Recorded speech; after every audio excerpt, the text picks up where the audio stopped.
This DVD continues from a previous volume. If you haven't watched the previous volumes, it's highly recommended that you do so first. On the next 2 volumes, we'll be working with a moving camera. In order to practice these techniques in a low-pressure environment, it's strongly suggested that you have your own dolly and crane. We've put together a page of links for where you can purchase inexpensive dollies and cranes. For more information, go to www.HollywoodCamerWork.us/resources.html.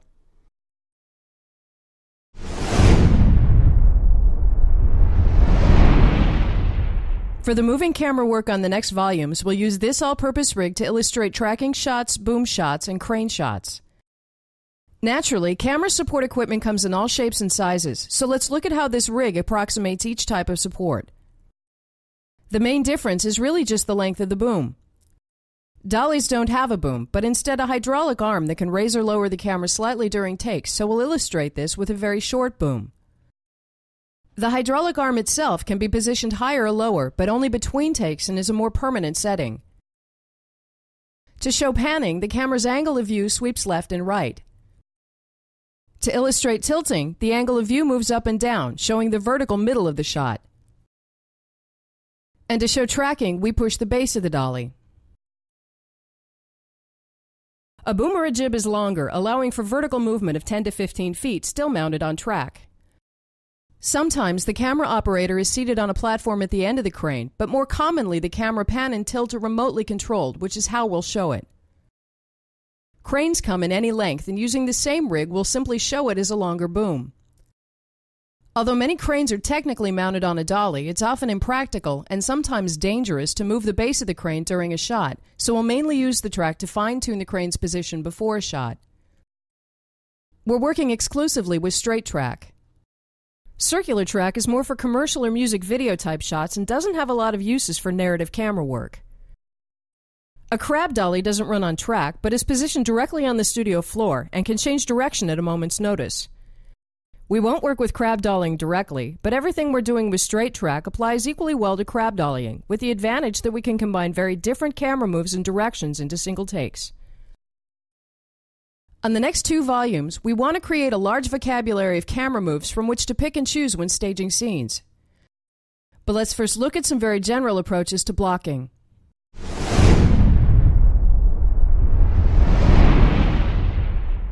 Storyboarding is a very common way to plan scenes, and they can be a great tool for working out complex sequences that involve quick cuts and difficult action. If we're doing visual effects, stunts, or need to sell a concept, they're a complete necessity. But contrary to popular belief, storyboarding is very counterproductive as a shot planning tool for the vast majority of scenes because they force us to think sequentially and do very incohesive camera work. So let's storyboard a quick scene to look at this. First, we'll start on a phone. We cut to a man as he's waiting for it to ring. We cut to reveal another man who's also in the scene. We do a shot of the man by the phone from another angle as they have some dialogue. And a close-up of the other man. Then we go to a master out here. We do a slow push as they both walk to the middle of the room. We have a 2-shot in here. Then a reverse on the first man, and a reverse on the second. Back in the 2-shot, they turn, and we cut to a camera here, revealing the woman as she enters. We cut close as they have some dialogue. We go back in the master as she walks closer. Then we have a 3-shot here. Then we go to a close-up on the woman. She then turns and leaves, and we cut to the reverse 3-shot again. We go to the 2-shot from before.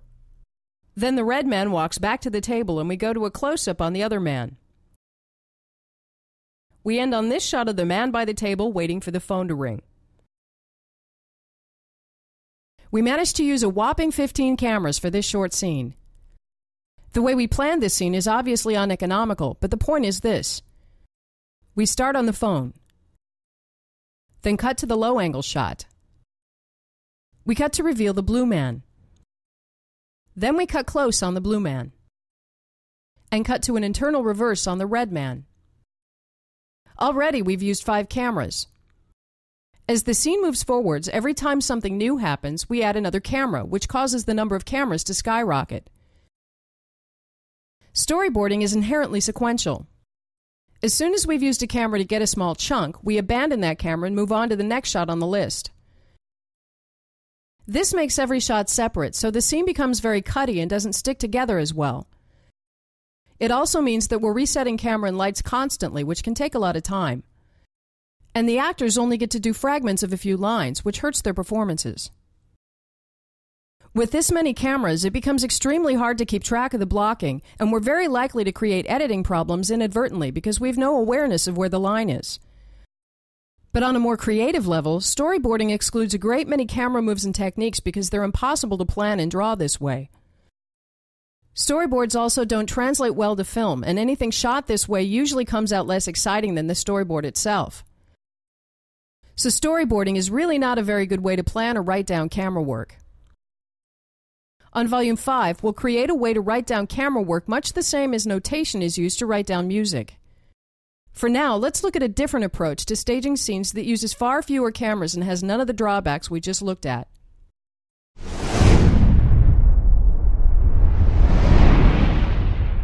A better approach to blocking is to think in parallel.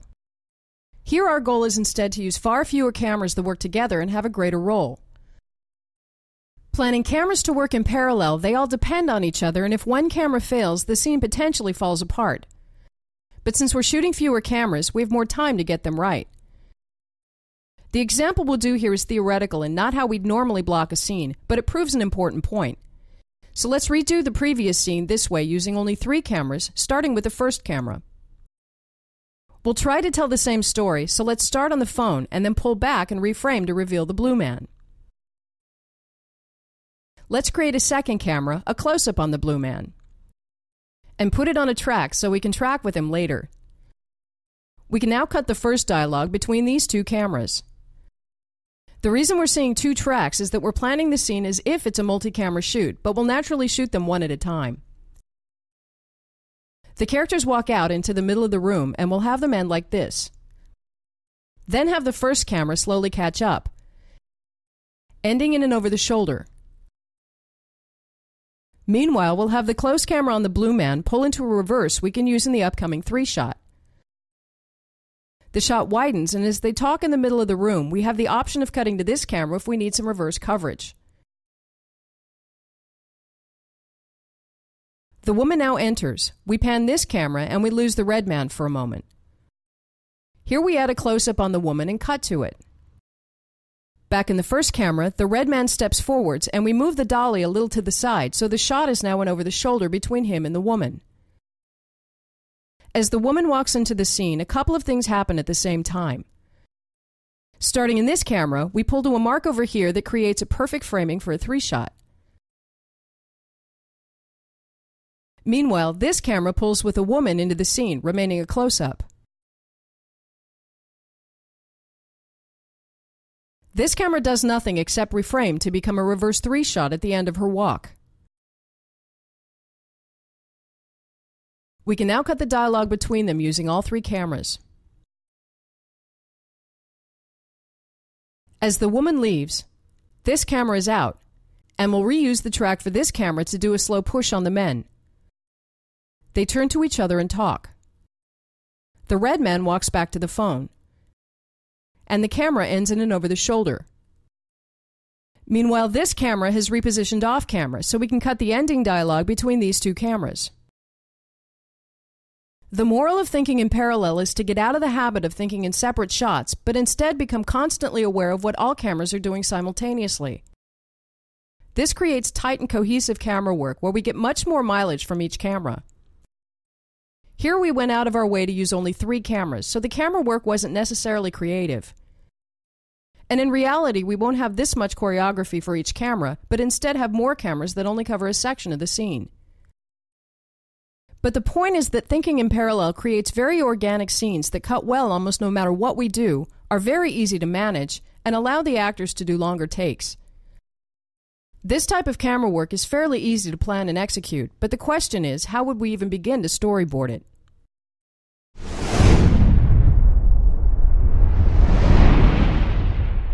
Thinking in keyframes is a deceptively simple way to create powerful and tight camera work. Working in keyframes is so effective that many of the techniques we're using on the next 4 volumes involve keyframes in one way or another. Simply put, the goal is to plan camera moves as a series of framings that each are perfect by themselves, and then use tracking, panning, or craning to connect them. A keyframe is really just a stop, except it's also a camera stop and can be any type of shot we've already looked at. The point is that a keyframe is a well-framed shot that would work locked as well. Here we'll start with a single shot on the man and call it a keyframe. From the camera, we frame the shot to get a bit of the tree in the foreground. Next, we'll have the man walk over here and mark another keyframe, which we framed as an over-the-shoulder. For the next keyframe, the man walks to the end of the table, and we're placing the camera down here with the red woman in the foreground. So when we track from the second keyframe to the third, the woman will be revealed at the end of the move in a perfect framing. For a fourth keyframe, the man moves over to the blue woman, which is a very deliberate over-the-shoulder 3-shot. For the last keyframe, we'll have the blue woman step forwards and place the keyframe here, so the end result will be a push into this keyframe. Working in keyframes, we always arrive somewhere deliberate, which brings an enormous feeling of purpose and resolve to the blocking. As we track from the first to the second keyframe, we arrive in an over-the-shoulder. As we move to the third keyframe, we're resetting both the dolly, the camera pan tilt, and the boom height, creating this framing. Anytime we arrive in a keyframe, it comes across as a lucky coincidence. Here we're pulling back as the man walks forwards, conveniently arriving in this 3-shot. This is the opposite of how most of us have learned to think of camera moves because we're used to focusing on the moves themselves. Working in keyframes, we're much more interested in where we're coming from and going to, and the moves come about as a natural consequence of moving between keyframes. Moreover, thinking in keyframes integrates camera moves seamlessly into the scene and gives us many more reasons to do tracking shots than if we only use moves to achieve a particular effect. So in blocking a scene, one of the first things we should do after deciding on the basic character movement is find the keyframes we know we'll want to be in. Here the red man will walk from dialogue with the extra over to this dialogue. So a couple of useful keyframes could be to start a move in an over-the-shoulder with the red woman in the background and end it with the man as part of an A shape. Each of these would work as a lock shot, but connecting them with a track, the resulting camera move is a completely integrated part of the scene. Blocking in keyframes is an extremely easy way to create effective camera work because all we have to do is find good framings within the scene and then find ways to connect them. This also means that how we connect the keyframes is secondary, whether with a pan, track, or crane, but of course our choice of keyframes reflects how we intend to connect them. Here we'll do roughly the same move with a pan, starting with a keyframe here and a keyframe here with the camera in the same spot. So we're starting in an over-the-shoulder on the other side as before and pan with a red man as he walks, again ending with him as part of an A shape. Keyframes are an integral part of parallel staging because the script for each camera essentially is to go between a series of keyframes. Starting with the first camera, we're walking with a woman into an over-the-shoulder keyframe. The woman walks away from the man and we nudge a little back on the same track to maintain the over-the-shoulder, and forwards again as she walks back to the man. We're setting up the other camera to be a reverse, so as the woman walks to the over-the-shoulder, this camera starts out on the wrong side of the line until she arrives.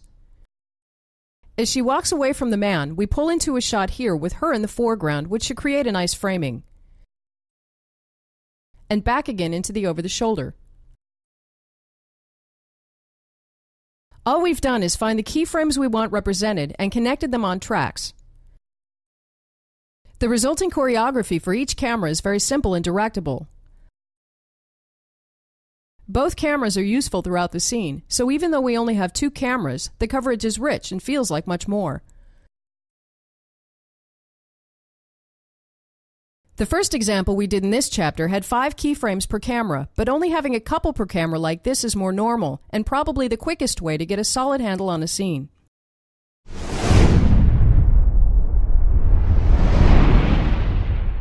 In this chapter, we'll elaborate on keyframes by looking a little more at ending keyframes. It's very normal to start a camera move without a clear plan for where we want to end up, and it's an unfortunate habit many of us have developed. In this scene, we're in a bar, and the two women are having a conversation. After a while, the red woman spots someone she knows, and they have a conversation. Since we're imagining some sort of push in the beginning, let's go ahead and push in slowly as the women talk. This gets the dialogue covered. But where we end up is not very useful for the next dialogue, so for that, we'll add 2 internal reverses. The tracking camera is now useless for the rest of the scene. Moves without a destination usually become very detached shots that don't blend well into the scene. After the move, we simply abandon the shot and cut to another camera. So let's give purpose to the move by planning it backwards. We'll start knowing that the red woman and the man will eventually have dialogue and lay the track so that we end up as one of the internal reverses. As the women have their dialogue, we slowly push in on the scene. To the audience, we're just doing a push, but we're in fact going somewhere.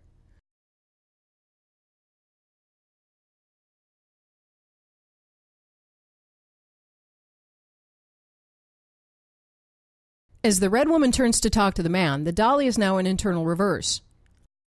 One more locked camera covers the man. So we've not only saved a camera, the blocking is much more deliberate and intentional. This sounds extremely simple, and it is, but very few people do it. Thinking backwards is a useful habit to develop because we always elegantly arrive where we need to be. When we think forwards, we're usually doing it because we want to experience what the audience is experiencing, which is the thrill of discovery.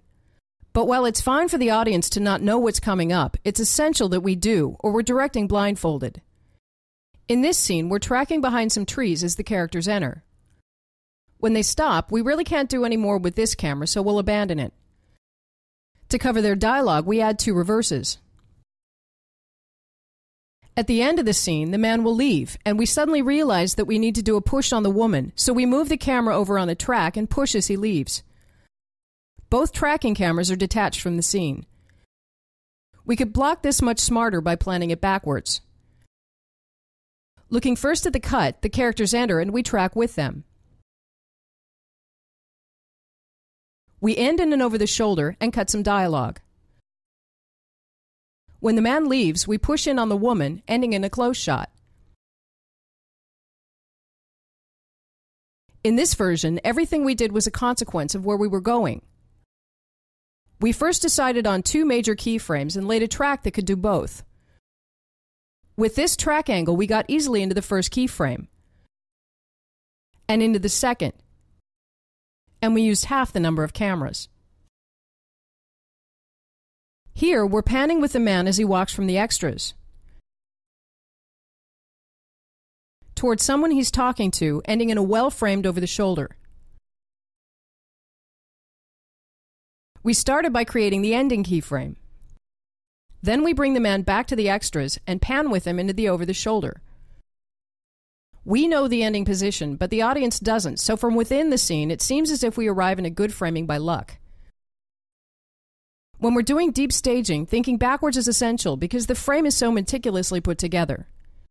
If we pan with the man, we arrive in this framing. We would have to be extremely lucky to arrive here without planning it. Instead, we treat the ending position as our fix and frame it carefully. In the man's prior position, the camera position is whatever it will be because of the ending. When we pan, the framing is already set up.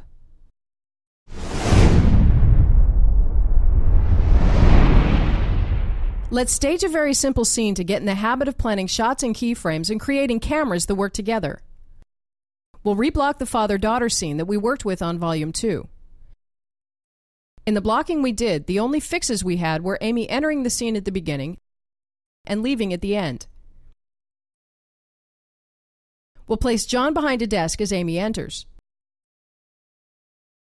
Then he stands up. Soon after, he walks over here. He turns, and finally we'll have him walk out into the middle of the room to Amy, after which she leaves. That creates 4 basic marks. Let's find some good keyframes. We'll first work on creating a camera that's behind John looking out on Amy. On John's first mark, we could be down here. When he stands up, we could have this camera boom up with him, which is then our second keyframe. The third keyframe would be as he's walked away from the table. These keyframes could easily be combined into one jib on a track. We'll start low and then boom up for the second keyframe. As he walks to his third keyframe, we track with him. Since we already have the track laid, let's also track into the first keyframe. We'll create a keyframe number 0 where we start by the phone and track left with Amy to reveal John. Let's look at the take. We track into an over-the-shoulder as Amy enters, revealing John. We boom up as he gets up, and we track with him to his next mark while we try to keep Amy in the frame in case she has lines. When John turns and walks out into the middle of the room, this camera expires. So let's create another camera to cover him after the turn. We'll create 2 keyframes, one where he is now, and one where he's walked over to Amy. These keyframes easily combine into one track. Since we're shooting the cameras one at a time, we'll either cheat the setup to the left or move the table out of the way. Lastly, since we're already on a track, let's do a push on John at the end as Amy leaves. Let's look at the take. John is facing away. He turns. We pull with him, revealing Amy and ending in an over-the-shoulder. At the end, as Amy leaves, we reuse the track to push in on him.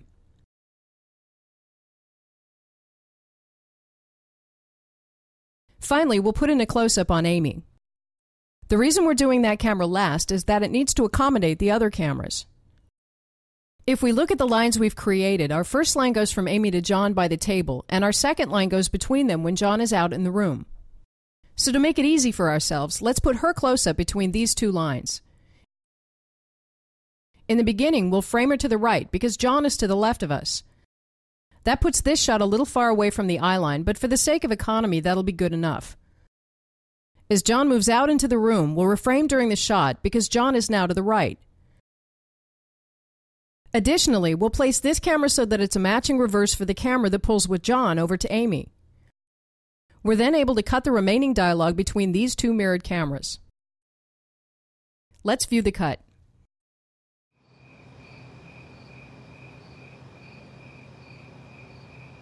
The school called.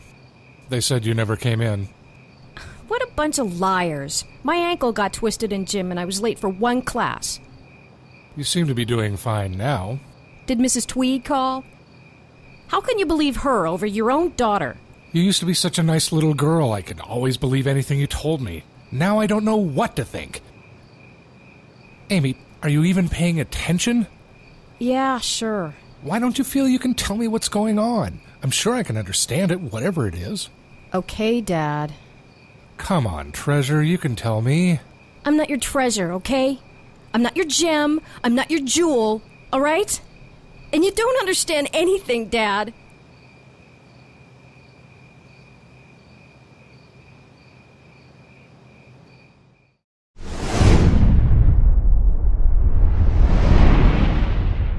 For the next number of hours, we want to develop a comprehensive language of camera moves. Starting with panning, we'll assume that simple pan moves like panning with a character need no explanation. This is useful for single cameras that stand on their own, but to make pans a more integrated part of a scene, we need them to be part of the covered structure. Thinking again in keyframes, it's useful to remember that a keyframe is essentially a stop that includes a stop for the camera. If all camera pans start or end in a keyframe, the pan is a natural part of the scene. So if we plan a regular scene out of stops, the woman starts here, then walks over here, and we'll add 2 reverses. Then she walks over here, and we'll add another pair of reverses. But instead of having the characters simply walk in and out of their respective shots, we'll pan with them into them. So starting in the camera that will become the over-the-shoulder on the man, we pan with a woman. into this keyframe that seems to just come conveniently out of nowhere. After cutting to the reverse, we cut to this camera, which will become the new over-the-shoulder on the man. She walks, and we pan, again ending in a perfect keyframe. So instead of planning actual pan moves, we're more concerned with setting up stops or keyframes, and the moves come about as a natural byproduct of that.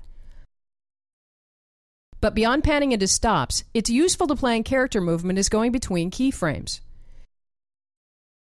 Here we'll go between an over-the-shoulder and a master, so it's essentially a transforming camera, except we're panning to help make it happen. As she walks back, we transform back into an over-the-shoulder. Here we're in a close-up on the woman. She turns and we're in a perfect over-the-shoulder. If we're already in an over-the-shoulder and we want to single out the woman, we can use the same move in reverse. We're not just panning into stops. The shots are designed as distinct keyframes we're connecting with a pan. This way of blocking can extend pretty far, and it ensures that the framing is always good, which creates a feeling of being on track. Here we're starting with a keyframe on the woman and the red man set up as a right-angle master. When she walks over to the blue man, we've carefully set up both character and camera stops to become an over-the-shoulder. So starting in the right-angle master, we pan into an over-the-shoulder, which seems to arise out of nowhere. And using this camera as a sort of backbone for the scene, in the second keyframe, all we have to do is add a matching reverse to complete the coverage. As the scene continues, she walks back into the master. Blocking like this starts with locking in one of the keyframes. Here we've designed the first keyframe to be symmetrical around the door. With this as our fix, we then move her over to what will become the second keyframe and move the characters around until the framing is good. If instead this keyframe is our fix, we move her over by the man and adjust them both to find the framing. This is extremely easy to do and gives immediate structure to the blocking. Another more two-dimensional way to pan from keyframe to keyframe is a carryover from animation, where it's a central blocking method. Here we're using a fairly long lens, and as the woman moves between the other characters, each camera and character stop is set up as a distinct keyframe. As she stops on the other side of the first character, the shot is framed well enough that it could work locked. She walks to the next character, again a keyframe, and to the other side, and out here into an over-the-shoulder. Since we're shooting with a long lens, the character positions are mainly designed for the horizontal positions in the frame, and we've kept just enough space between them that we're able to create individual keyframes. Blocking in keyframes like this is not a big technique, which is why it's so easy to overlook. So to quickly see what kind of structure we get from planning blocking as panning between keyframes, let's put together a small scene. We'll start in master dialogue between the woman and the red man. Then the woman walks out here, and we transform the shot into an over-the-shoulder. With the previous keyframe as our fix, we'll adjust her position to create an over-the-shoulder and add a reverse for dialogue. To keep the scene moving, let's have them meet in the middle, again a master. The woman leaves, and we pan with her over to another keyframe by the blue man. The blue man walks over to the red man, ending in an over-the-shoulder. Our only variable here is the blue man's mark, so we've tweaked his position accordingly. Let's also add another reverse. Nothing makes the effectiveness of panning from keyframe to keyframe more vivid than when each keyframe is a deep staging shot. In the first keyframe, we have the woman in the foreground and the red man having a conversation in the background. The red man spots her and walks over. In the meanwhile, we just seem to be panning, until we again arrive in a carefully composed frame.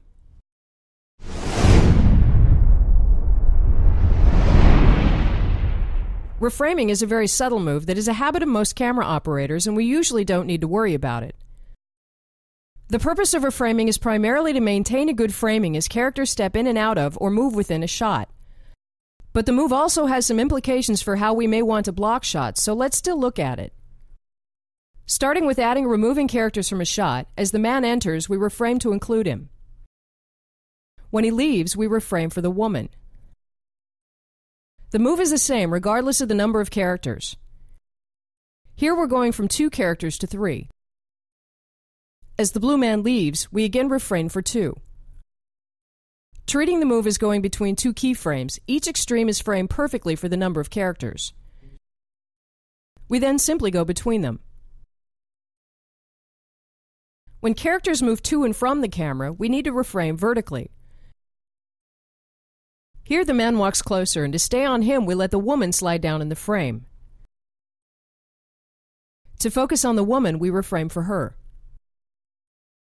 To focus on the man again, we reframe for him. As he walks back, we again reframe vertically to maintain a good framing. Typically, we make the best framing for the character who's the current focus of the scene. In this over-the-shoulder, the shot is balanced for the man, with the woman being cropped by the frame. But if she turns to think, we balance the frame for her, leaving the man to be cropped. When she turns back, we again reframe for the man. But reframing starts to become a blocking decision when we use it to move the empty space to the other side of a character during a line cross. In this shot, the line is to the right, so we're placing the empty space on that side. As the man moves to the other side, we're repositioning the character in the frame to get the space on the better side. By having reframing be a known possibility when blocking, it's very easy to create cameras that will work for both sides of the line simply by reframing. Regardless of whether or not we're dealing with a line, keeping the space in front of the character creates the most comfortable shot. So if a character turns, we'll naturally move the space over on the other side. How this again becomes a blocking decision is that reframing causes a reveal of a new part of the set, which can be used to bring in characters. So if we redo the last shot, as the men leave, we reframe to keep the space in front of her. Already in that space is a character coming towards her for the next dialogue. Another use for reframing is to flip the staging to add movement to an otherwise static scene. Here we're in a locked over the shoulder. But to add movement just for the sake of it, we'll have the red man walk over here. We're simply flipping the staging. And when he walks back, we flip it back again. To do the same using the woman, we'll start here and set the mark so that when she walks, we again become an over the shoulder, mirroring the first keyframe. And when she walks back to her first mark, we're again in an over the shoulder. Reframing like this is an extremely easy way to add movement to a static scene, and the simple act of talking may be all the motivation we need. Regrouping is similar to reframing. Where grouping was about choosing which characters are together in a shot, with regrouping we changed this during a shot. In this example, we have 3 characters in an I shape, and we've grouped 2 of them together. As the middle character turns her attention, we use her as a pivot and regroup the shot for the 2 other characters. When she turns back, we regroup again. This is also a very natural and easy move to do when a character leaves. As the man walks out, we regroup for the other dialogue. As soon as we're covering a scene in tighter shots, regrouping is an easy way to select the part of the scene we're interested in at a particular time. Here we're using regrouping to go between 2 over the shoulders as the man shifts his attention from woman to woman. We start in reverse dialogue between the man and the blue woman. In the regrouping camera, we use the man as both a pivot and a hinge to get to the other dialogue. After cutting to the reverse, we regroup back to the first dialogue.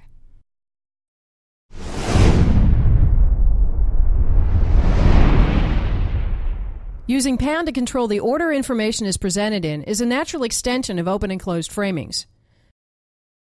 The point again is that as soon as we've revealed the entire scene, we have nothing new to add. But if we instead design scenes to generally move from open framings towards closed ones, we're continuously able to add information. This makes the scene stay interesting for much longer, and the vast majority of scenes can and often should be opened this way. Where before we were mainly using this to control the cutting order, for instance from this shot to this shot, using pan to start on, reveal, and end on gives much more longevity to the process of revealing information. As we scan across the objects on the floor, we have questions about what we're seeing, so we're drawn in. As we arrive by a man's feet, we still have questions about who we're seeing. As we tilt up, we finally get some answers. Doing pan versions of openings we could just as easily have done with cutting. Here we start the scene on hands that are tapping nervously on the table. We tilt up, revealing a distraught main character. Even if we know who's listening to the tape recorder, we don't know what condition he's in before we tilt up, or who he's with before we pan to the right. But instead of being a sudden reveal as with cutting, the pan makes the reveal very gradual and fluid. Anytime we're opening a scene, it's a great idea to look for something to start on and then pan into the main scene. Here we'll start on a clock on the wall and then tilt into the main keyframe where the characters are waiting impatiently. Here we start on a store sign and tilt down as the man arrives, ending on him as he stops. These moves don't even need to be planned into the blocking because they're so easy to discover on the set. Another very effective thing to do is start with a central character off camera. As we pan across the listening characters, we hear the red man talking and recognize his voice. But it's visually much more interesting to start away from him and finally reveal him. Here the woman is talking with someone off camera. At some point she steps forwards, causing the man to be revealed. An elegant technique is to start on the effect of the character being in the scene instead of the character herself. Here we're starting on a washing bowl with a woman's reflection scattered in the water. Even if we know who she is, there's plenty we don't know about her. It's this desire to know something that keeps us watching any film, which is why withholding information like this works, even if what we have to reveal isn't super important. Another type of effect to start on is a shadow. Here we're starting on the floor as a woman's shadow moves into the shot. Again, we're not trying to create a big mystery, we're just making it a little more interesting. So far, we've been using reveals to open the scene, but reveals can just as easily be placed at the end of the scene, which makes the scene end in a question we'll keep watching to get answered. Here we pan with a man as he walks into the store, revealing the woman up front. This move can have two meanings. If he knows she's there, the move functions as a reaction shot or a thinking shot. If he doesn't know about her, her reveal is unsettling, the feeling of which spills over into the next scene. On a much more mundane level, we can use this to provide some information necessary later. Here we pick up on a pan with the red man. He stops for a moment, then walks into the store. We tilt up, ending by showing where he's going.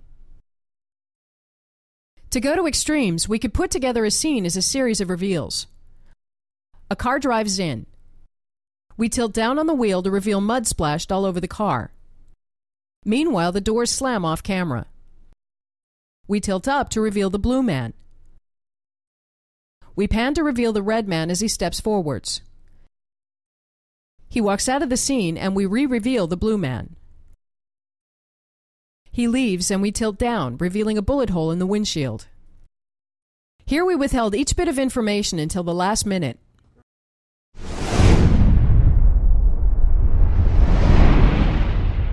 Transitions have many meanings. In editing, it's a fade or a wipe between shots. In acting, it's the moments or beats in a scene where the mood changes. But to add another meaning, in blocking, it's the times where we go from one distinct thing to another, for instance here, as we dolly over to bring in another character. Calling this a transition is not an official term, at least not yet.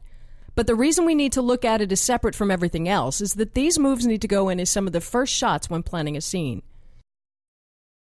The purpose of this chapter is mainly to introduce the concept, because we'll be returning to it at random during the next 2 volumes. But to quickly look at a couple of examples, the shot in the last chapter where the woman steps forwards revealing the man is a transition. In this example, we're with a man by a control panel. In a moment, another man will walk through the door in the background. When he does, we've bridged 2 bits of action into one seamless shot. Here the script calls for the woman to have a conversation with the blue man, after which the red man makes some comments. This can be an excellent transition. If we don't already know that the red man is in the scene, doing a reveal on his first line is a smooth way to bring him in. Even if we already know he's there, it's still an elegant way to connect her line with his line. So a transition is very often one character introducing another by means of their movement, but it's really any move that absolutely must be in one particular place at a particular time in the scene. Instead of doing the scene and discovering the move, we'll lay in the move as the very first thing and then find something to use that camera for before and after. Here the man is talking with the woman, and the move we have in mind tracks him as he walks to the other chair to continue the conversation.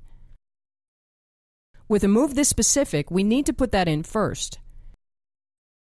In both the first and second keyframe, the camera isn't over the shoulder, so let's instead build the scene around it and add matching reverses for each stop. We then cut the dialogue between the first two reverses, one of which is on the track. The man walks. We track with him. And as he sits down, we're still in over the shoulder, so we'll cut the remaining dialogue between this and the matching reverse. There are infinitely many more moves that function as transitions, and when they're mentioned, the key is that these are moves that need to go in first.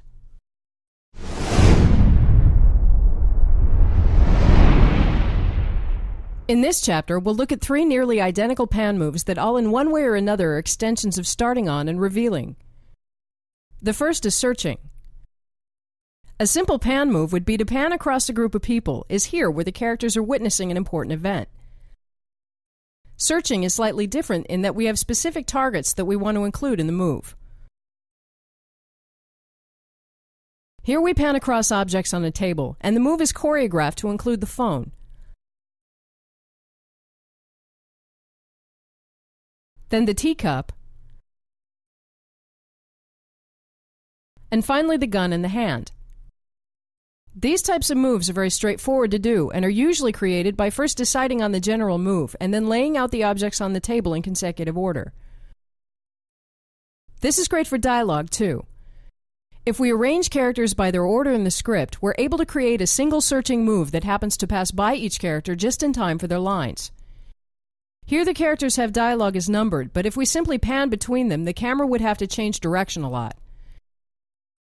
So instead we'll decide on the move we want and then simply rearrange the characters to fit with the move. As we pan across the characters, we pass by them for their lines, first the red man, then the blue man, the man in the suit, and finally the woman. In a lot of scenes, it really doesn't matter where we place the characters, so we might as well position them in a way that helps the blocking. A distinction we need to introduce both for now and for later is that panning and tracking are completely separate moves. This means that most pan moves can be done independently at the same time as tracking, which allows us to create some very sophisticated moves that are very easy to execute.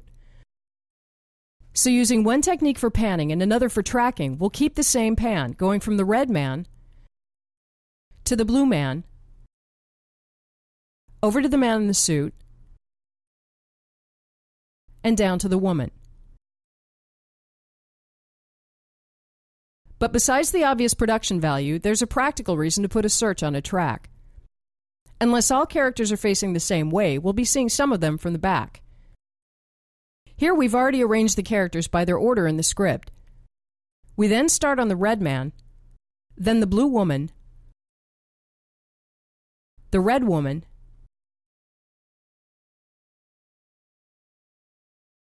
and then the blue man. Putting the search on a track allows us to get access to the characters at the time of their lines. Additionally, we'll arrange the camera to end in and over the shoulder so the camera stays useful after the move.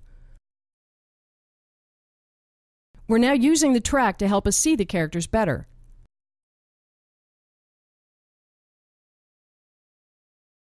We go smoothly from line to line and end in and over the shoulder.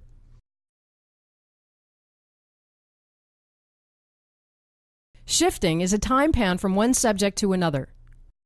Here we shift between characters as each have their lines. The man has a line, then the woman, then the other man. This can be an elegant way to connect lines or bits of action. Shifting is usually done in a tight shot because it depends on the subject that we're shifting to being outside the frame. We start on the gun, then shift up to his face. A man is knocked to the ground. We start on him, then shift up to his attacker. Here we have 3 characters talking with each other. As each character has a line, we shift to them and lock onto their walk. Since we're going between a series of open framings, every shift is a reveal which can keep the scene moving. It also gives us a feeling of a single vantage point. However, doing one long shifting shot will ultimately become irritating, so it's best used for a transition. A shift as a transition is easy to do in a short scene because it can be our only coverage. If the entire scene consists of the man saying something, the woman responding with a few lines, and the man making a last comment, we're covered. Otherwise, we need to determine when to do the shifting and which camera to do it with. We have two options, the first of which is to borrow one of the cameras already set up.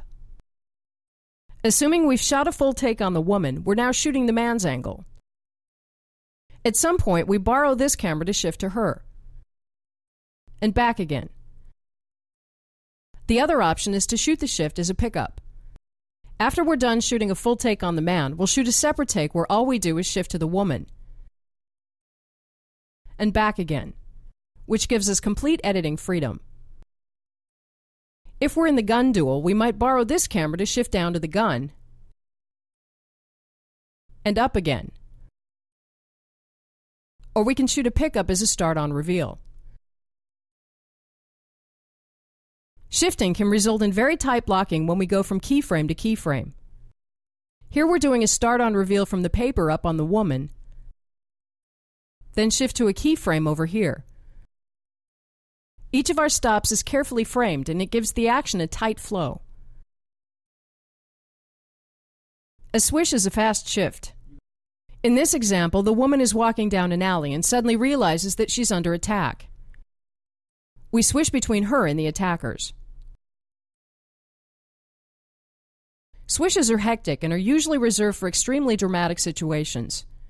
Here we're in a control room during a disaster. As they grapple with how to shut down a leaking nuclear reactor, we swish between them. The group leader gives an order. We swish over to the operator as he pushes a button. As with a shift, we have to choose between shooting a separate pickup or borrowing a camera for it. As we swish, we're borrowing her camera. The fast speed of a swish makes it hard to use for anything but the most dramatic sequences. Here we're pushing in as two characters realize that they have to catch a certain train to intercept another character. The train leaves at 8:29. Again, swishing can result in very tight blocking when we're going from keyframe to keyframe. In this short sequence, the information they've been waiting for finally comes up. We swish to the operators as they realize it. We swish to the executives as they get the information. They leave and we shift back to the operators. A scene like this requires a steady hand. To prepare the move, we first found an angle that gets us a good view of all three stops. In the second and third keyframes, we've tweaked the characters to get the framing we want. We then swish between the keyframes.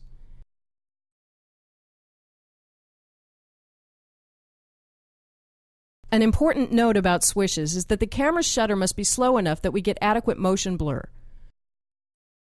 Here the motion blur is fine. If the shutter's too fast, the result is strobing. The last thing we'll look at here is the swish cut. A swish cut is using a swish to create a hard cut between two scenes. This is done by swishing out of the first scene, swishing into the second scene, and then either dissolving or wiping during the swish. The hard part of this is that the swishing speed in both scenes has to match, and each scene has to have enough detail that the motion blur creates a good smear. With a long enough lens, this can be a dramatic way to get from one scene to another. An idea that works very well for swish cuts, and for swishes in general, is to have the character trigger it. As the blue man suddenly turns his head, we swish to the other scene.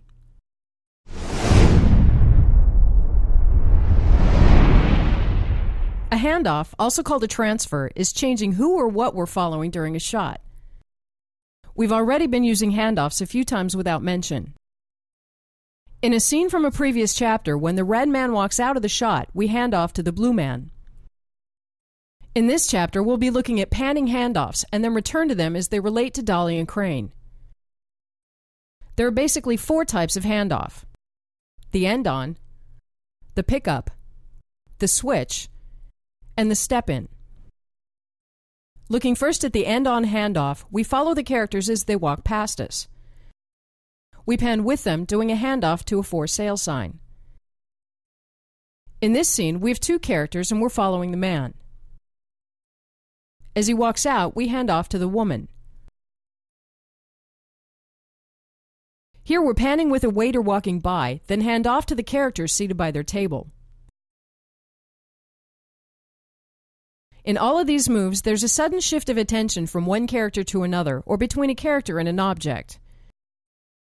Handoffs immediately give a feeling of purpose to the blocking and get us elegantly from one character to another, whether or not they're a part of the story.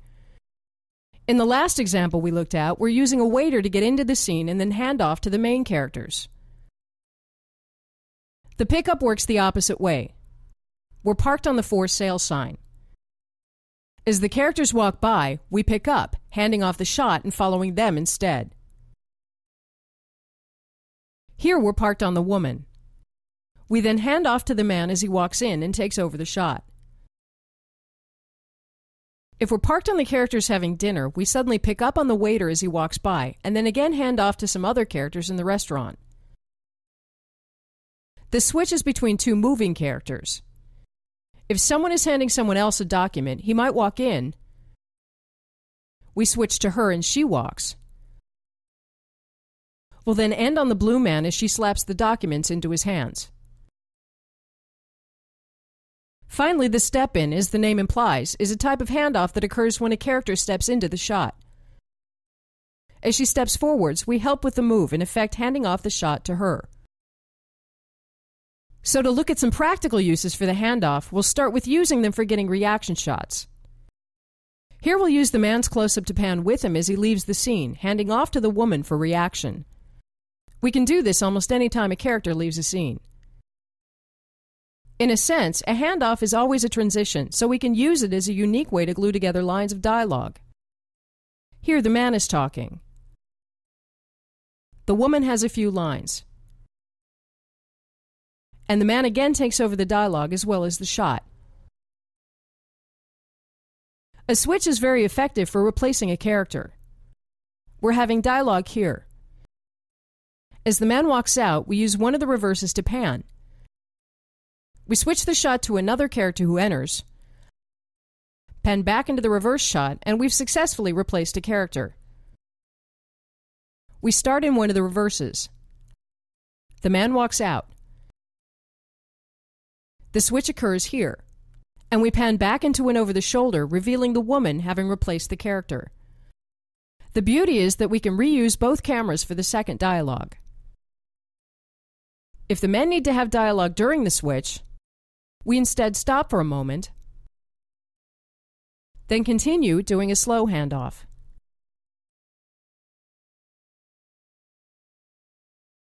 In order to ingrain this move, let's do an unrealistic sequence where we try to do as many handoffs as possible. First, the blue woman walks past the red man and we do a handoff to him. Then he walks past the blue man and we hand off to him. The blue man walks over to the others, which is just a reveal.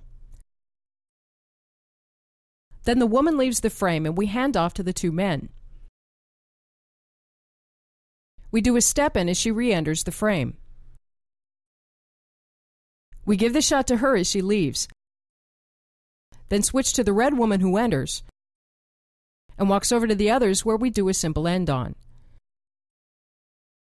The red man walks out of the frame and we hand off to the woman. We pick up on the blue man as he walks over to the red man. We pick up on the blue woman as she re-enters the scene, then switch to the red woman as she walks over to the others. Again, we pick up on the blue woman as she walks over here. As she leaves, we simply shift over and end on the others.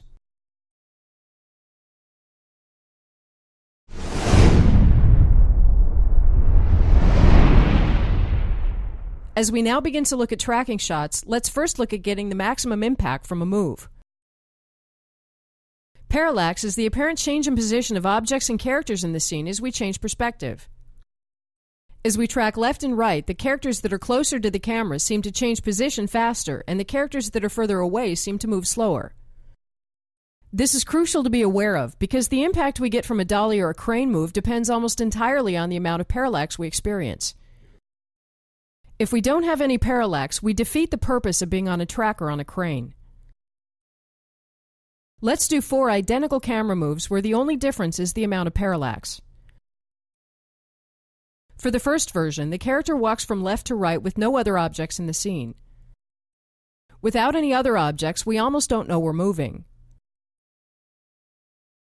By putting some trees in the scene, we're starting to notice a little bit of perspective change. Moving the trees closer, the same move we've already done twice now feels a lot faster. So let's put the trees right in front of the camera. A move that previously seemed too slow suddenly seems very fast, although we're moving at exactly the same speed. This is because the speed we perceive depends almost entirely on the proximity of foreground objects. Looking at crane shots, we experience vertical parallax. If we start by craning down on a character who arrives in an empty scene, we have a slight feeling of movement. If we put in a tree at a distance, we increase our perception of speed. Moving the tree closer, we again increase the perceived speed. And if we put the tree right in front of the camera, the move seems much faster, although we're going at exactly the same speed. So it's clear that when we're doing any kind of move, we either have to find some foreground to move behind or put something in there. Let's look at depth parallax as we move in and out of a scene. In the first version, we have no objects in the scene, so we hardly know we're moving, and it almost feels like a zoom. In the next version, we put some trees in the left and right of the scene, and we already get some sense of movement. In the last version, we've put the trees close to the center, and our perceived speed is vastly increased. Even without foreground objects, we can increase our perceived speed by changing our height. Tracking with a character at eye level, as expected, we get almost no sense of movement. But if we lower the camera, the floor pattern is closer to us, and we get an increased sense of movement. In this practical example, the red man will walk from the blue man to the woman. As we watch the move, we don't get much feeling of being on a track.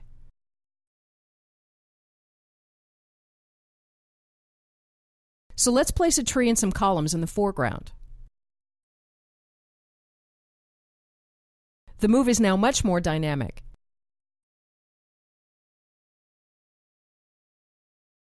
But we don't have to have constant foreground to get a sense of movement.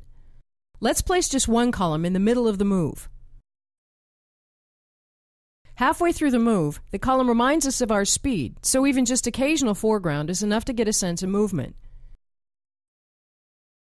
It's worth noting that even for a pan shot, we can create a sort of pseudo-parallax simply by having foreground in the shot.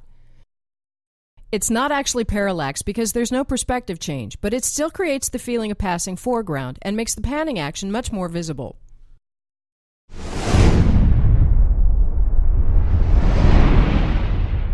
So let's look at some ways to coordinate foreground.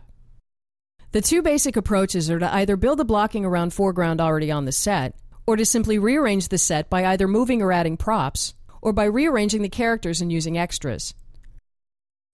In order to use the foreground that's already there, all we have to do is find something to put the camera behind. Here we track with the man as he walks to the woman. We get almost no parallax, which makes the move less than it could be. If we simply decide to place the track further back, we get the fence in the foreground. We now get much more parallax. If we have the characters walking in a park, we might stay slightly ahead of them. Again, we almost don't know we're moving except by watching the trees in the background. So let's move the whole arrangement over here. We're doing the exact same move, but because of the foreground, we get more apparent movement. To cover some characters walking down the street, we'll place the track behind a fence. We can easily see the characters through the fence. The fence stops, then there's a tree, an extra, and then another fence. Gaps in the foreground keep the scene interesting, but don't steal our attention. The other method is to simply bring in objects for foreground. Looking first at using props, we'll start with an empty shot of the characters walking to a different part of the room. But let's create some parallax by moving in some objects that could easily be in the room. Often, the audience doesn't know the exact layout of the room, so we can simply bring in objects that fit with the rest of the set design. Plants are a very unintrusive way of getting foreground because we can see through them. Here we're craning down on a character, but without foreground, such a move has very little effect. If we simply stick some branches in from the side, everyone will assume that there's a tree to the left of us. When we crane down now, it's a very pleasant move.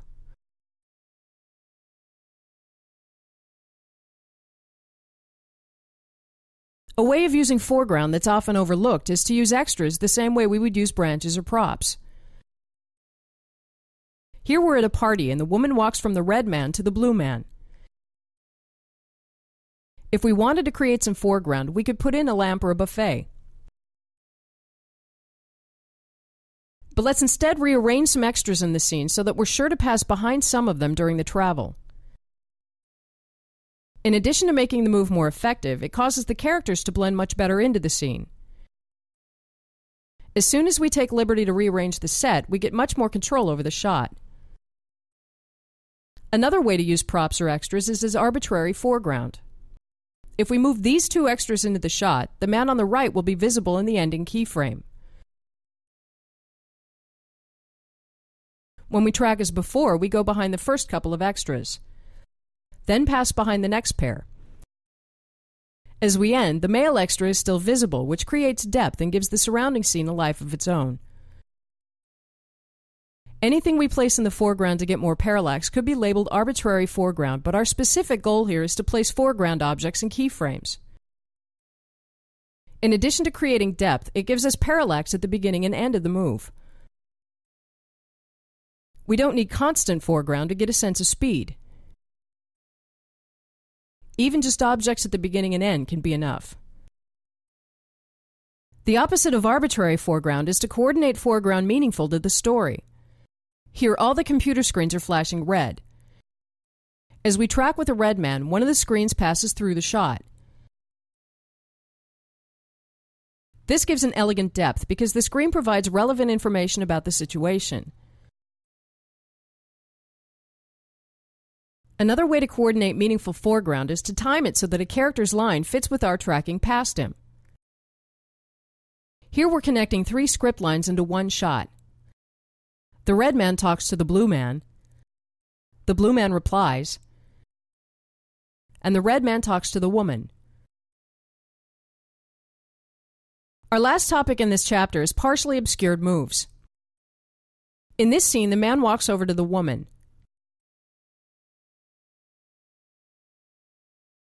Since we're on the other side of the wall, the man is obscured in the entire middle part of the shot. As we track with him, he's quickly obscured, and we instead look at the interior decoration. It's an interesting way to shoot it, and it's amazing how long we can block out the character without losing track of him. Let's create a situation where we track with the character as he walks through a pile of debris. He disappears behind the debris. We get a couple of glimpses here and there. He becomes completely obscured. And finally we stop with some debris coming in around the edges. Finally, let's combine these last techniques. In this scene, the woman hears the man outside and walks to the door. So in the first keyframe, we'll put in a bird as arbitrary foreground. She walks, and the middle part of the move is obscured by both the tree and the walls of the hut. In the second keyframe, we've placed some pottery as arbitrary foreground. We start on her inside the house. The bird has no story function, we're just using it to create depth and to help the parallax in the beginning. She then walks to the door. The foreground almost completely obscures her. At the end, she's in the clear, and we've used the pottery in the foreground as part of the framing.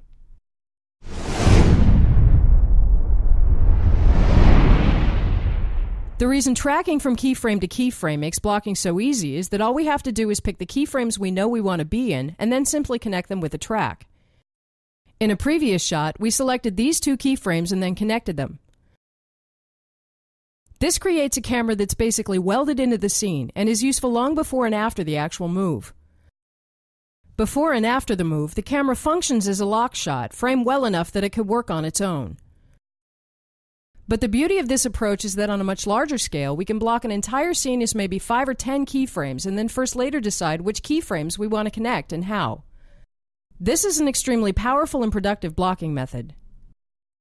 In this scene, we'll again start with the man here, so we'll put in 2 keyframes as over the shoulders, which we'll draw as lock cameras, although for now they're just meant as placeholders. The man again walks over here, and we'll place another keyframe as an over-the-shoulder 3-shot. To get more coverage here, we'll add a keyframe for a reverse 3-shot. At some point, the blue woman walks to the red woman, and for this dialogue, we'll again add 2 over-the-shoulders, which, like the other cameras, are placeholders. The key now is that we can connect these keyframes many different ways. If we connect these keyframes into a track, we have essentially the same move as before. We could also connect these keyframes, in which case we would be tracking with a man, but ending in the reverse 3-shot, which are so close they could be connected with a pan. For the part where the blue woman walks to the red woman, we could start in this keyframe and track to this keyframe. But joining these keyframes on a track would preclude this connection unless we had very bent track or a crab dolly which can change direction. Another option for tracking with a woman is to join these keyframes, in which case we would be pulling from one over the shoulder to another. So let's choose which keyframes to join. The move between these keyframes seemed to work as we saw in the beginning, so let's remove the keyframes and put in a track instead. To track with a blue woman for her walk, we'll connect these keyframes, so we'll again replace them with a track set up to go between them. The remaining keyframes are now no longer placeholders, and we'll leave them as lock cameras. So starting in this lock camera, we cut to the keyframe on a track, and pull with the red man over to the other dialogue. Here we can cut to the reverse 3-shot, which is locked on a track. Back in the previous camera, the woman turns, and we cut again to the reverse, which tracks over to become an over-the-shoulder here. To complete the coverage, we use the remaining keyframe, which is now a lock camera. Another way to integrate tracking cameras into a scene is to use them as a backbone, having them stop in useful places and adding lock cameras to complete the coverage.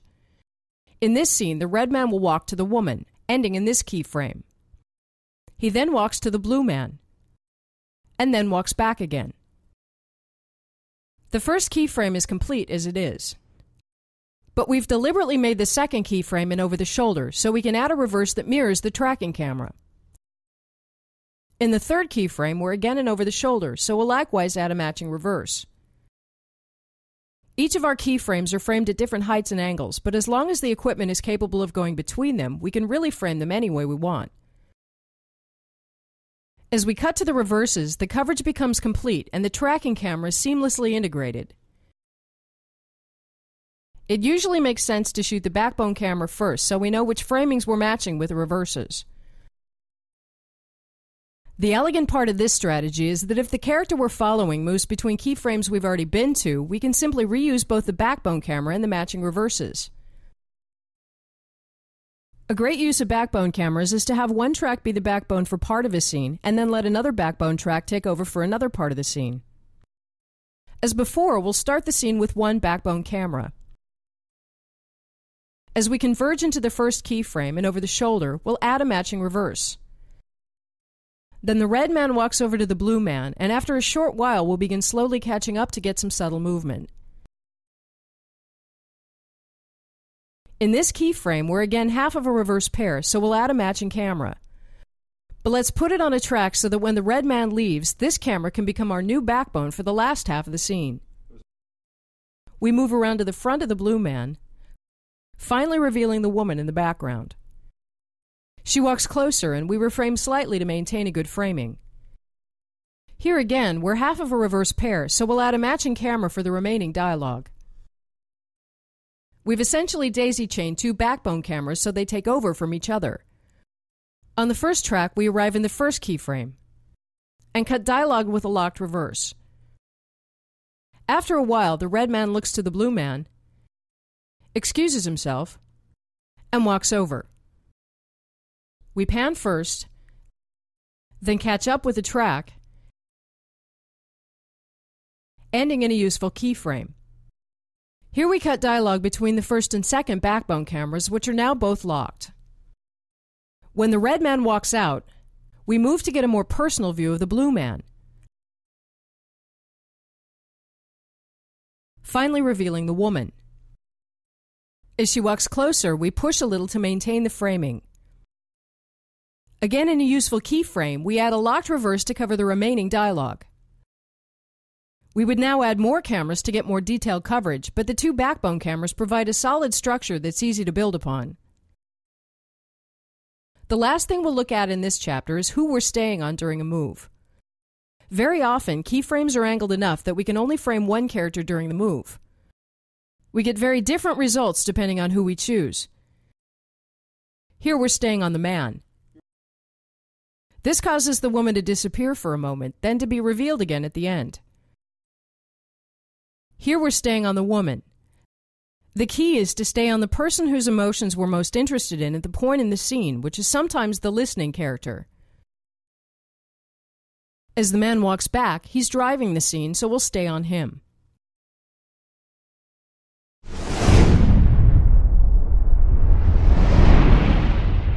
One thing that helps break the perception that we're seeing the whole scene from the same side is deliberately placing keyframes on opposite sides of the line. In a scene from the previous chapter, the beginning and ending keyframes of the man's walk are on opposite sides. Placing keyframes on opposite sides of the line first of all makes the scene more complex. Here our tracking camera is a master, and we'll add two reverses for dialogue. As the woman walks and talks, we go to a keyframe that causes a line cross, and add a reverse to fill in. First, we're cutting between the two reverses. Out in the master, she walks to the second keyframe. By crossing the line, we break the perception that we're stuck on one side of the line, and the scene feels freer to move where it wants. But on a very practical level, it also means that we can really place keyframes without any particular care about which side of the line we're on, as long as we put in matching reverses on the same side. Another consequence of this is that we get more parallax. Here we'll be crossing the line on our way into the scene.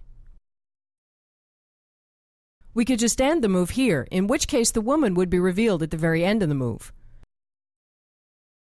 But crossing the line on the way in, she not only gets to be in the frame longer, she also becomes a foreground object that gives us more parallax. Having keyframes on opposite sides of the line causes everything to move more, which is great for scenes that need sudden action. If we have the characters placed like this, and the man suddenly has a pain in his stomach, for the effect, let's have him bend down over here. As he moves, the line crosses us while we cross it, and we end in the next keyframe. We start in dialogue, cutting back and forth. Suddenly, the man is in pain. We go to the second keyframe. Here, we continue the dialogue. When the man is feeling better, we reuse the track for the walk back.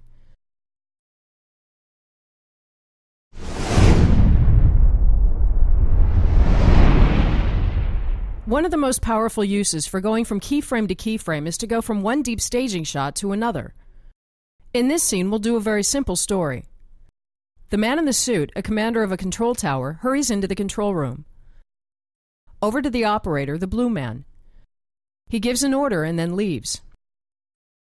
The woman in the background, a sub-commander, looks worried, then walks over to the operator and talks to him. In the beginning, the commander enters through an elevator door, so here we have an excellent opportunity to prepare a framing that's ready for what's coming up. When the commander steps into the room, the shot is ready for him. When he's arrived by the operator, we'll create a low-angle keyframe that includes them both. When he leaves, we'll create another deep staging keyframe with the woman in the background looking worried. When the woman walks over, she ends up standing where the commander stood before. Going between deep staging keyframes gives a feeling of incredibly tight blocking. We're ready for the commander as he walks into the room, then converge into the next keyframe. After their exchange, the commander leaves. We go into the next deep staging keyframe, conveniently revealing the woman in the background. When she walks over, we go to the final keyframe, essentially the same as before. At any given keyframe, the question we should ask is whether or not we could frame the shot differently to include more characters. In this scene, the dialogue is currently between the two men and the blue woman. The red woman was part of the scene earlier and will be again. At this moment in the scene, we're pulling with the red man from one dialogue to another. This could work fine, but let's find a way to keep the red woman in the scene.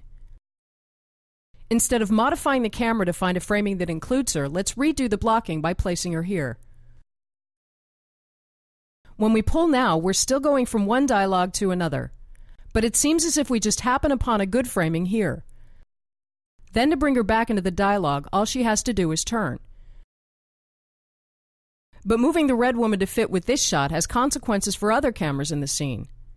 Since we've now changed her position, we need to go back and adjust any cameras that have been affected. For this reason, it makes sense to start with the most sophisticated camera, and then adjust all other cameras and positions accordingly.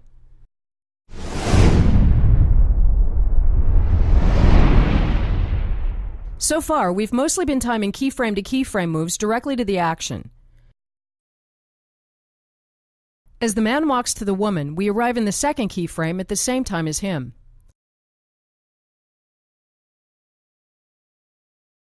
But if we change the timing of the move in relation to the characters so that we first pan with the man as he moves over to the woman,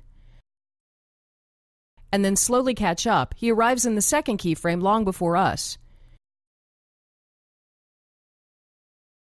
We first pan, then move.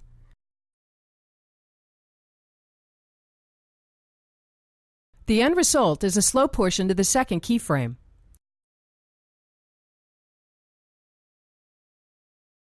Since pan and dolly are completely independent moves, we're simply offsetting one of the parameters. This creates very fluid blocking where our fixes are less obvious.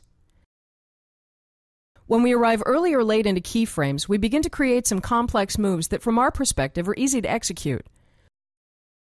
This first of all eliminates the start-stop feel we sometimes get from timing moves directly to the action. But more importantly, we often want to do slow pushes towards characters because of the heightened focus it gives to the scene. Arriving late gives us both a reason and a method to do that. We might even want to completely separate the character and pan move from the dolly move. Here we're panning with the man, and he arrives in the second keyframe. But it's not until an important point in the dialogue that we start pushing.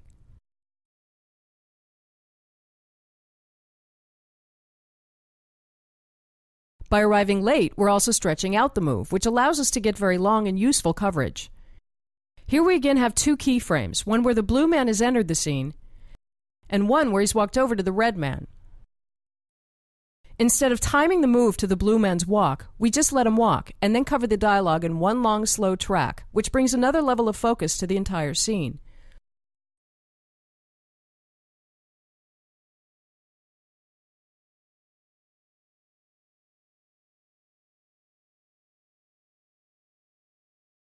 We could just do such a move as a separate element, but then we wouldn't end in a keyframe. Ready for reverse dialogue.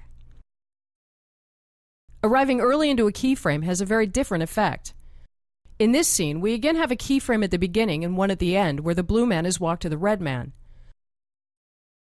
We start in the 3-shot. As we push towards the second keyframe, our attention is drawn to the red man.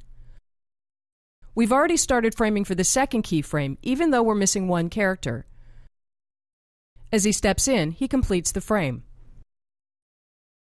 In this idea, the two men are having dialogue in and over the shoulder. We have two keyframes, this one and this one. But let's have the blue man take a long walk. We start our move towards the second keyframe immediately. Meanwhile, the blue man is off camera. We arrive, but the frame is half empty until the blue man steps in and completes it. Seen from the camera's perspective, our attention is drawn towards the red man. As we push in, we're already framing for the ending keyframe. When the blue man steps in, the frame is in perfect balance. In this last example, we're tracking on time with one of the characters, but ahead of the other. In the scene, the woman is breaking up with a man and is packing her belongings. Meanwhile, the man is trying to talk her out of leaving and continuously trails her movement. As we go back and forth between keyframes, we framed each stop with space for the man, after which he steps in to complete the framing. It would be very easy to cover an entire scene with just this camera.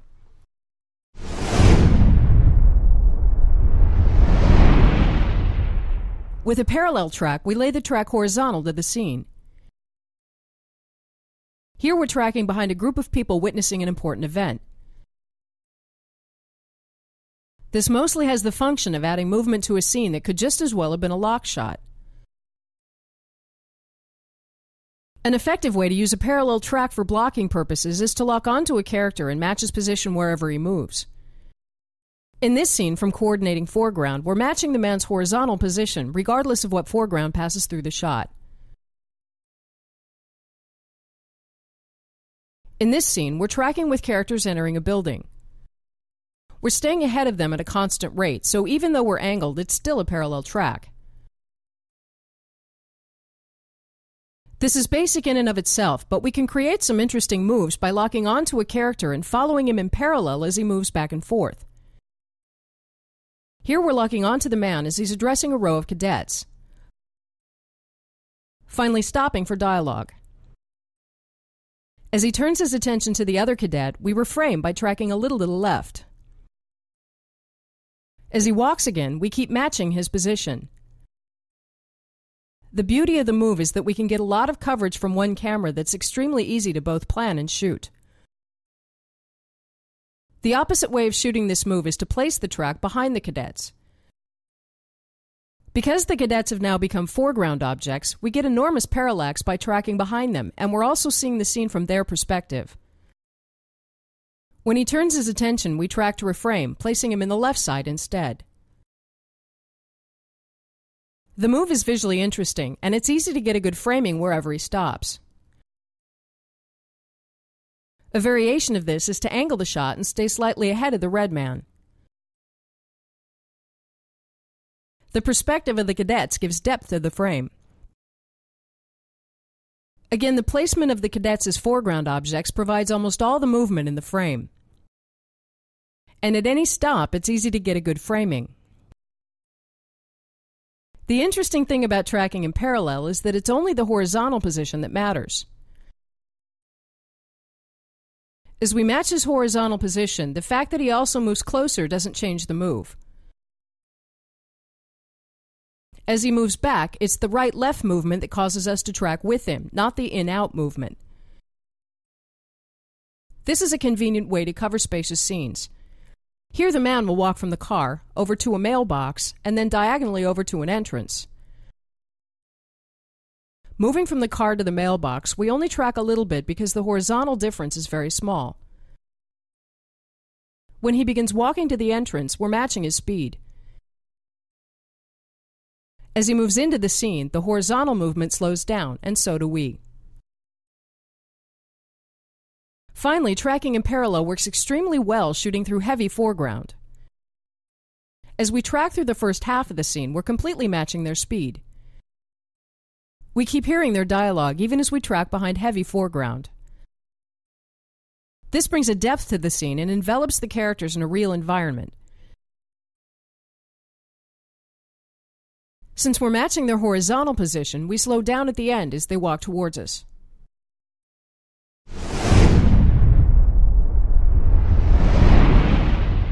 Starting on, revealing, and ending on with track follows the same logic of moving from open framings towards closed ones using panning or just editing. When we did this with panning, we would tilt up on the character to reveal. But the most elegant way of doing this is with a track. Starting on his hands tapping nervously, we pull out to reveal him. We could achieve the same effect with panning or editing, but tracking is just a little bit nicer. In another move similar to panning, we track with a blue man as he enters the scene, revealing the sign in the crowd. But revealing with track is far more flexible than revealing with a pan. Here we pull out from the sign, revealing the crowd gathered around it, which we couldn't have done with a pan. In this variation, we're additionally pulling out to a different angle, which not only reveals the scene, it gives us parallax from the characters passing through the shot.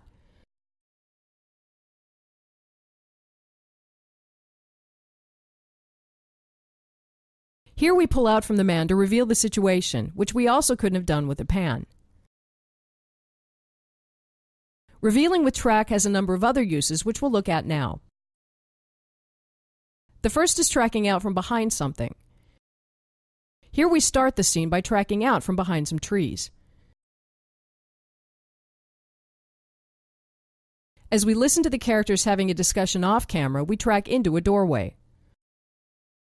Tracking out from behind something makes the scene just a little more interesting than if we started directly on the characters. Here we're starting on some extras going about their business. While hearing the main characters off camera, we slowly track over to reveal them.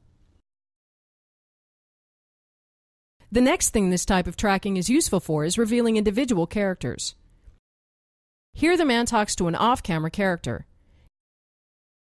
It's not until he turns and walks over that we know who he's talking to. Even if there's no character movement, a useful variation is to start on one of the characters and then pull out, revealing the other. Tracking is extremely effective for a surprise reveal of another character. Here we're tracking with the red woman as she enters her apartment. At the end of the track, we suddenly reveal a character waiting for her. The fact that he's closer to the camera makes that plane slide faster and reveal him more suddenly than if he were deeper into the scene. In this scene, we track across objects lying scattered on the forest floor. Suddenly revealing a man stepping in. This leads us to a concept we'll call a long opening. In this scene, the blue woman has a line, and we slowly track towards two other characters having a conversation off camera.